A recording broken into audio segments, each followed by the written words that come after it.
Something that helps you actually reclaim control of your morning. That mindset piece is huge. Totally. So, okay, let's start right there. Let's define the battlefield. We all feel rushed sometimes, but what are the specific recurring things, according to the sources, that turn that morning rush into a full-blown morning battle? Yeah, the sources were really specific about this. It's not just random chaos. It tends to show up in a few predictable, really frustrating ways. Like what? Well, they detail things like chronic resistance, Hmm. refusing breakfast, or huge arguments over what clothes to wear. Ah, the clothing battle, yes. Then there are the big logistical fails. Yeah. The classic one, missing items, especially shoes. They just vanish right when you need. Every time. It's like they have legs. Seriously. Yeah. And that just eats up precious time. And then, of course, there's the emotional stuff. Sibling fights erupting. Oh, yeah. Or just general conflict, usually because everyone's already anxious and rushed. Mm-hmm. But what's really interesting, what the sources emphasize, is that these aren't just minor annoyances or like character flaws. Right. They actually point to a deeper need, a need for proactive, really structured management. It's not about just telling kids to try harder or comply. That structural point feels key. Like if you realize you're managing a system that isn't working well, Exactly. instead of just dealing with someone being difficult on purpose, your whole approach shifts. It has to. If shoes are missing every single day, maybe that's not a moral failing, Maybe that's an inventory problem that needs a fix. Precisely. You shift from reacting emotionally, getting frustrated, to diagnosing operationally.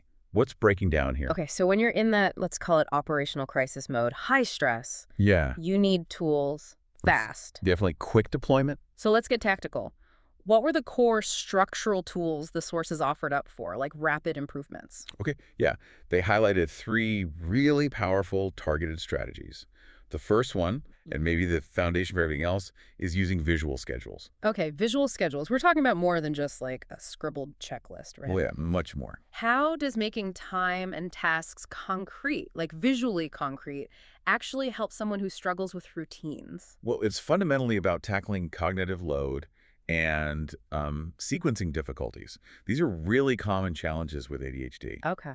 If you find it hard to break down a big, vague task like get ready into smaller steps, or you forget the order, just telling you the list isn't very helpful. Right, it's too abstract. Exactly. So visual schedules, often with pictures or icons, they basically externalize your memory and the sequence. You can literally see the flow. Brush teeth, Yeah. then get dressed, then eat breakfast. So it takes the guesswork out. Completely. And the key element there is predictability. When the routine is predictable and concrete, visible, it massively reduces anxiety about what comes next. For a brain that struggles with executive function, this visual map helps prevent getting stuck, like doing one thing over and over, or just forgetting the next step entirely. That makes a lot of sense. Okay, so we've made the tasks concrete. What about the time? How do we make time less slippery? What was tool number 2 for managing those transitions? Right, good question. That brings us neatly to strategy 2, time timers. Time timers, like Yeah. dedicated visual timers. Exactly. Yeah. Often those ones with a disappearing color, like a red disc that slowly shrinks. Yeah, I've seen those. They help manage the switch from one activity to the next. And the genius here, like you hinted, is that it totally externalizes the authority. It's not you nagging. Okay, give me an example. How does that visual timer work better than me just yelling, "We have 5 minutes left"? Yeah. Because that doesn't usually work great. Yeah, tells me about it.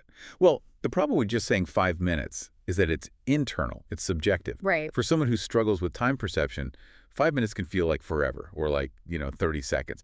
It's meaningless. Okay. The timer makes time measurable, makes it external visible. So instead of saying, you need to finish breakfast now because I said so, Which starts an argument. instantly, Yeah. you just point to the timer and say, look, when the red is gone, breakfast time is over. Okay. The timer is the bad guy, not me. Precisely. It removes the personal battle. The timer is just the rule, the constraint. It's an objective fact. And it's often much easier to accept that external visual limit than, direct parental pressure or just hearing, hurry up, again and again. Okay, I like that. Externalizing authority. So we have structure with the visual schedules. Yep. And we have objective boundaries with the time timers. Got it. Now let's get to what the sources called maybe the most strategic tool. Especially, they said, for navigating oppositional defiant disorder. The choose two options strategy. Ah, yes, this one's brilliant. How does offering a choice actually help streamline a routine that seems to need, like, strict following? It sounds counterintuitive. It does, right, but Yeah. like psychological judo. Yeah. It directly addresses that core driver of the opposition we talked about earlier, that deep, deep need for autonomy and control. Okay.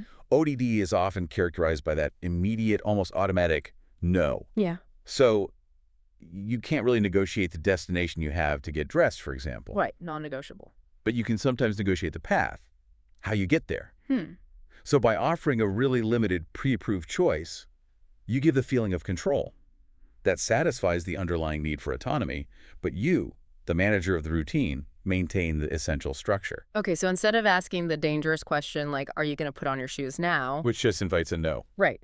What kind of two options actually work? How do you phrase it to bypass that conflict? The key is the options have to be binary, just two. Both have to be acceptable to you, and both have to lead to the required outcome. The sources had great examples, like if they have to wear a uniform shirt. Okay, do you want to put on the blue shirt first or the white shirt first? Ah, okay. Either way, a shirt gets put on. Exactly. Or if they need to eat, would you prefer the oatmeal or the cereal this morning? Both are fine breakfast options you've prepped. Mm-hmm. Or even, going back to the shoe problem, do you want to put your left shoe on first or your right shoe? Doesn't matter as long as shoes get on feet. Precisely. You've set the acceptable choices. Whichever one they pick, the routine moves forward. The goal, shoes on, breakfast eaten, is achieved.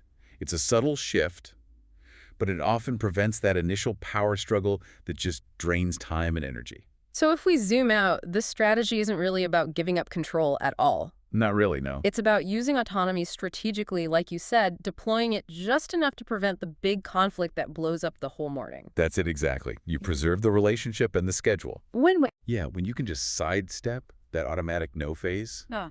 you save so much energy. For everyone involved, Mhm. it's just a smarter operational tool because it acknowledges that need for agency, but protects the non-negotiables. Okay, this is where, for me, it got really interesting because the source material didn't just stop with the tools. Right, there was more. It offered this, like, fundamental frame shift, a whole new way to think about it. And they use this really compelling, kind of humorous analogy to reframe how you, the listener, should approach this whole stressful routine. Yeah, I love this part.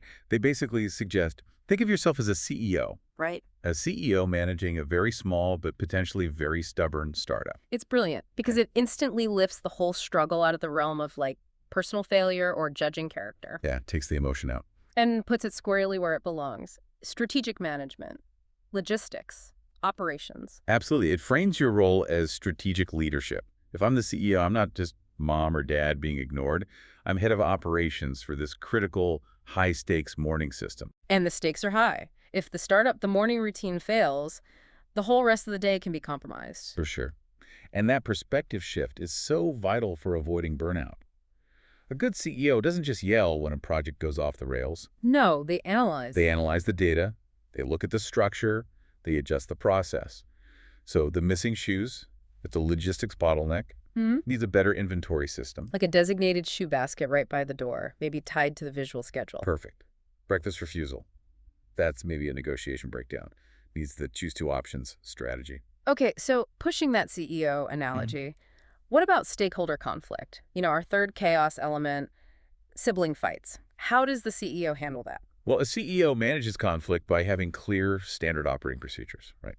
The SOP. Okay, the company handbook. Exactly. Yeah. The morning routine made visible by the schedule, enforced by the timer that is the company handbook.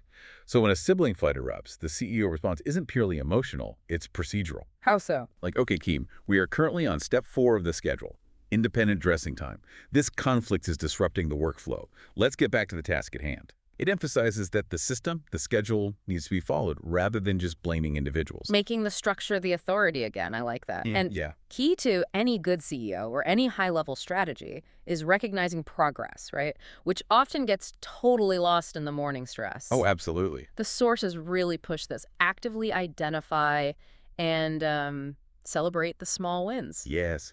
This is so critical for just sustaining the whole operation long term. Think about it. If the only feedback in your stubborn startup is negative, You're late again. right, or why did you forget your lunch bag this time? The morale for both the CEO, that's you, and the employee, the child just plummets. Burnout city. Yeah, definitely feel that sometimes. So why is noticing those tiny successes so important? Why does it matter for keeping everyone engaged? Well, I guess motivation is everything, right? It's the primary currency. Celebrating a small win, like maybe they successfully moved from brushing teeth to getting dressed using the visual schedule, without you having to prompt them. Yeah. That reinforces that the structure, the new system, is actually working. It's positive feedback for engaging with the system itself, not just for, like, achieving perfection. Ah, okay. It builds momentum. Trust in the new way of doing things. Exactly. And you maybe need to lower the bar for success, especially at first when you're implementing these new systems. Right. Maybe just getting one transition right using the visual schedule is the win for that day. Totally. That's a success worth acknowledging. It's not about a perfect morning overnight. It's about iterating, improving, and reinforcing any positive engagement with these new tools. And that reinforcement, I imagine, helps the CEO too. Oh, massively.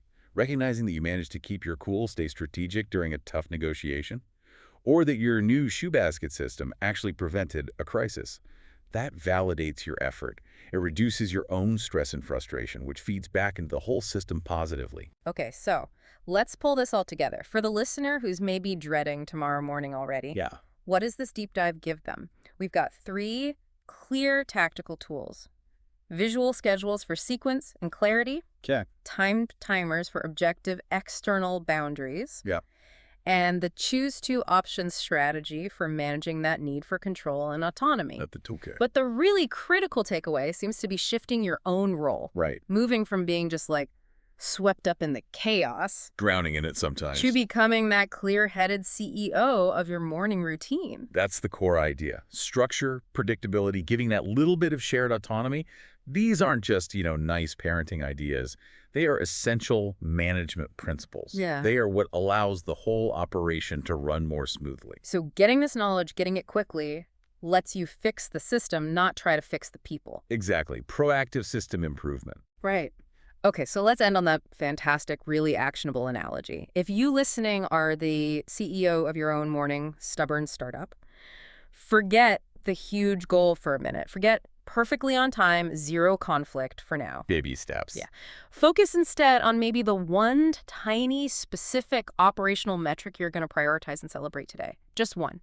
Will it be nailing that transition between, say, task 2 and 3 on the visual schedule? Could be. Or maybe successfully using the choose two options strategy for breakfast without it turning into a fight. Yeah, pick one small thing. Find that single small win. Define it. Focus on it. Execute it. That's your operational priority for today. Start there.